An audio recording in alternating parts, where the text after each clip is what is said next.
Hi dear student, how are you?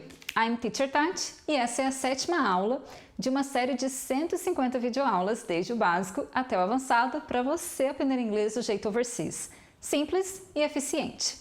Nosso curso é baseado em materiais reconhecidos internacionalmente, por isso temos uma sequência e coerência nos assuntos apresentados.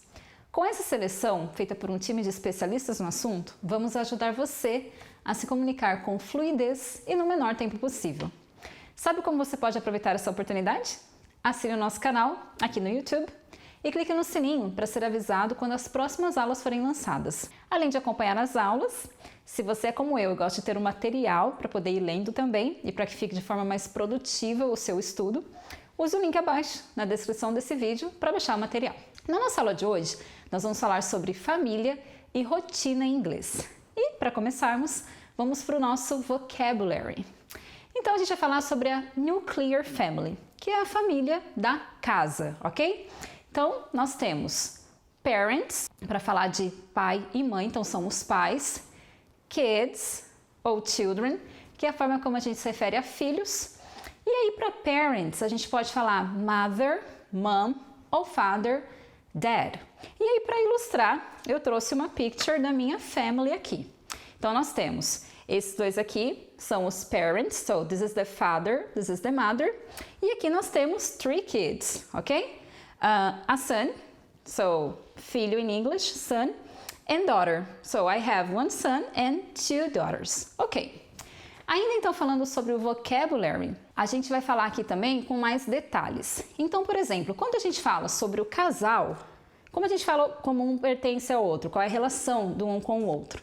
Então, nós temos wife, a esposa da família, e husband, para o marido, essa relação entre os dois.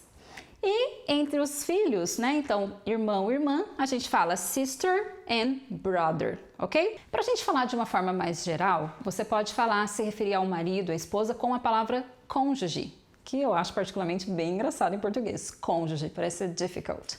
Então, a gente pode falar spouse in English, e se você for mais específico, wife and husband. So I can say, this is my husband and I am his wife, ok? Então, para esposo e esposa. Para falar da relação entre os irmãos, a gente tem a palavra sibling, que é uma palavra que se refere a irmão ou irmã, ok? E se você quiser ser mais específico, daí você pode falar sister e brother. Então, vamos fazer o exemplo que você tenha 3 irmãos, são 2 irmãos e uma irmã. Você pode falar I have 3 siblings, falou no geral, não especificou. Ou você pode falar I have 2 brothers and 1 sister, para ser um pouquinho mais específico. Ainda falando sobre family, é importante a gente saber como usar esse apóstrofe S, que é a forma de indicar posse em inglês. Então, a gente pode falar da seguinte forma, ainda usando my family. I can say, Tatiana is Marcelo's wife. E aí, esse apóstrofe S indica que a Tatiana é a esposa do Marcelo. E também dá para falar, Marcelo is Tatiana's husband. E aí, de novo, esse apóstrofe S vai indicar posse, então vai indicar que ele é marido da Tatiana. Ok. Para falar então sobre a relação entre irmãos, a gente ainda pode usar da seguinte forma. Eu posso dizer, Caleb is Manu and Gabi's brother. E aí esse apóstrofe S, Manu and Gabi's, porque as duas têm ele como irmão, indicando posse então. And I can say, Emanuele and Gabriele are Caleb's sisters.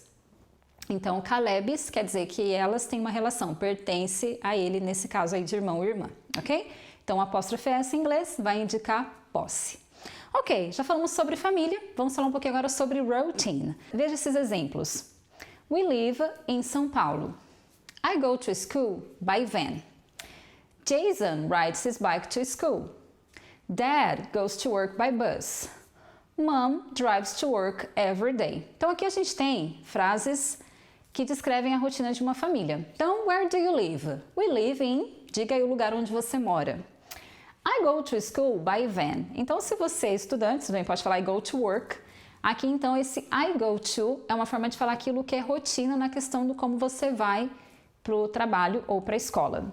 Quando eu falo de uma outra pessoa, veja esse exemplo do Jason. Jason rides his bike to school. Então, como eu estou falando sobre o Jason, eu preciso fazer essa alteração no verbo, a gente vai falar um pouquinho mais sobre isso na sequência. Dad, like papai, goes to work by bus. Mom drives to work every day. Então aqui, papai vai para o trabalho de ônibus e mamãe dirige para o trabalho todos os dias. Falando então aqui sobre routine. Agora vamos ver as frases na forma afirmativa. Novamente, we live in São Paulo, I go to school by van, Dad goes to work by bus, Jason has a bike.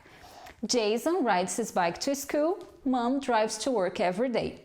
Então, como podemos ver, quando a gente fala sobre rotina na forma afirmativa, se eu estou falando das outras pessoas, quem são elas? Nós, como we, eu ou you, o verbo ele vai aparecer sem nenhuma alteração, da maneira como ele aparece no dicionário, ok?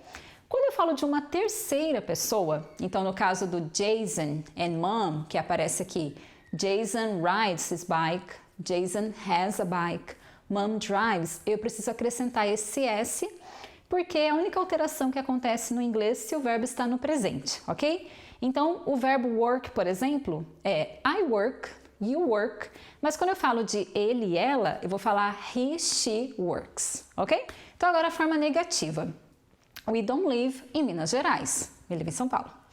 I don't go to school by bus. Dad doesn't go to work by car. Jason doesn't have a skate.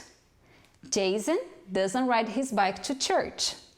Mom doesn't drive to work on weekends. Então, repare que aqui na forma negativa, nós acrescentamos don't, que é a contração de do e not, para significar não. Quando a gente pensa em português, a gente apenas coloca não, né? Então, nós não moramos em Minas. Nós moramos em São Paulo. Em inglês, a gente vai precisar do don't para as demais pessoas. Quando falamos sobre ele e ela, he and she, ao invés de don't, nós vamos usar doesn't. E aqui tem algo muito importante. Repara que o verbo, ele volta para a forma original. Isso aqui tem a ver com a questão da praticidade da língua inglesa. Porque se eu já tenho doesn't, que indica que é a terceira pessoa, nenhuma outra alteração será necessária na frase. Então é por isso que é doesn't have, na forma original do verbo, e doesn't go, ok? Então preste atenção aí nesse detalhe. Continuando então com a forma interrogativa. Do you live in Minas Gerais? Do you go to school by bus? Does Dad go to work by car? Does Jason have a skate? Does Jason ride his bike to church? Does Mom drive to work on weekends? Então repara que assim como na forma negativa eu preciso do do para formar don't e do does para formar doesn't, se eu estou falando da forma interrogativa, o verbo auxiliar também vai ser necessário. Mais uma vez, se a gente for traduzir essa frase, nós não temos isso em português.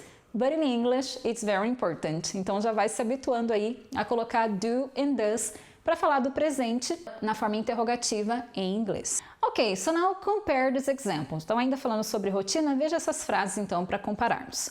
I live em São Paulo, I don't live in Rio de Janeiro. Então, forma afirmativa I live, negativa I don't live. Olha o exemplo do Jason, que é uma terceira pessoa. Jason has a skate, Jason doesn't have a bike. Então, quando eu uso doesn't, o verbo volta para a forma original. Do you live em Minas Gerais? Yes, I do. Or no, I don't. Então, quando você for responder essas perguntas com do you, é importante você usar o do também na resposta. Então, yes, I do. No, I don't. Olha sobre o Jason. Does Jason have a skate? Yes, he does. Or no, he doesn't. Então, aqui é a forma de responder essas perguntas com do. Então, perguntas de confirmação. Alright, talk now about time expressions. Bom, então para falarmos de rotina, a gente precisa conhecer algumas palavras essenciais que estão sempre presentes quando a gente quer descrever um pouquinho sobre o nosso dia a dia. Então, para começarmos aqui, early and late. Observe esse exemplo. I get up at 6 a.m. I get up early on weekdays. On weekends, I get up late. Deu para pegar então? Early é a palavra que a gente usa para expressar cedo, ok? Expressão de tempo aí. E late significa tarde, então 6 a.m. is early. Acordar às 6 da manhã é cedo. I get up early on weekdays. Então, geralmente durante a semana as pessoas tendem a acordar mais cedo. And on weekends, depending on the person, you can get up late. Então você pode acordar tarde. Então late, tarde. Ainda falando sobre expressions related to routine, nós temos aqui on. On, então, é a preposição que eu sempre uso com palavras relacionadas a weekend. Na verdade, week, semana. Então, a gente tem on weekends, I get up late. I go to school on weekdays. I have English classes on Mondays. Eu também uso on para holidays e on para falar de férias, on vacation. Holidays então para feriados. Aproveitando que estamos falando sobre weekdays, vamos ver então os dias da semana aqui. Então nós temos Monday, Tuesday, lembra do number 2 para falar corretamente, Wednesday, Thursdays, Fridays. Então esses são os weekdays, porque quando a gente fala de weekend, nós temos Saturday and Sunday, ok? E aí falando sobre weeknights, é a palavra para durante a semana à noite, on weeknights. E a gente também pode falar on business day. Business day significa dia útil. Então esses são os exemplos que a gente usa com a preposição on em inglês. Quando a gente fala sobre in, a gente fala sobre partes do dia. Então veja esses exemplos. What do you do in the morning? I work in the morning and in the afternoon and in the evening I go to school, for example. Então in para os períodos do dia. In the morning, in the afternoon, in the evening. At, nós vamos usar no seguinte contexto. I usually have lunch at noon. Então, geralmente eu almoço ao meio-dia. Então, esse at é o que a gente usa sempre com o horário, at noon. Joe goes to bed at midnight. Então, Joe vai dormir à meia-noite. My mom watches TV at night. Minha mãe assiste TV à noite. Então, at nós vamos usar sempre com horas, para falar o horário exato, né? O horário que algo acontece. E também para falar com a palavra night. Então, at night, ok? Alright. O que achou dessa nossa aula? Important, isn't it? Queremos ver você aprender muito inglês neste ano. E sabemos que falar sobre sua família e sua rotina faz parte disso. Inscreva-se em nosso canal e clique no sino para receber as notificações das próximas aulas. Clique no link abaixo para acessar a página do curso e baixar o material do aluno. E também receber orientações para os próximos passos desse curso. Atenção, a pergunta-chave dessa aula é: What are your parents' name? Responda de forma completa. Então você vai começar a sua frase com My parents' names are. Responda a pergunta aqui nos comentários para participar do sorteio de uma bolsa de estudos de inglês na Overseas. Todos os comentários feitos nos primeiros 3 meses do lançamento desse vídeo participarão do sorteio de bolsas e o sorteio será feito ao vivo pelo nosso Instagram. Siga-nos lá para acompanhar os sorteios. Take care and see you next class!